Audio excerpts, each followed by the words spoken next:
আলহামদুলিল্লাহ, গত পরশুদিন গরুর নিহারি নিয়ে এসেছিলাম।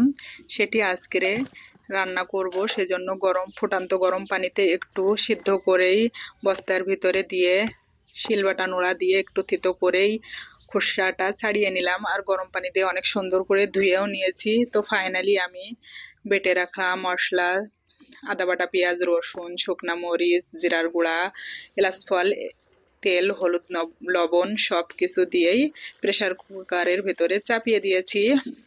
তো প্রেসার কুকারে নিহারি রান্নাটা বেশ সুন্দর হয়, একদম সিজে যায়, সিদ্ধ হয়ে যায় আর কি। আর এদিকে নিহারি রান্না করছি বলে চাউলের রুটি তো থাকবেই, সেজন্য যে চাউলের আটার ডোটা করে নিয়েছি।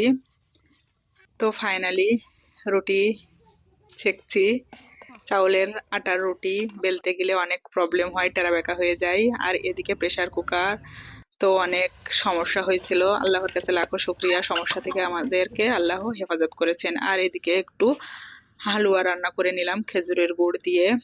চাউলের আটার রুটির সাথে হালুয়া নিহারি রান্না খেতে তো বেশ লাগে। এই যে নিহারি রান্নাটা অনেক সুন্দর সিদ্ধ হয়ে গেছে, হাতে টিপলেই এটা একেবারে গলে যাচ্ছে আর কি। তো আমার নিহারি খাওয়া শেষ, এবার একটু হালুয়া খেয়ে নিচ্ছি। তো বেশ ভালোই লাগছে, খেজুরের গুড়ের হালুয়া বলে কথা। তো আল্লাহ হাফেজ, আসসালামু আলাইকুম।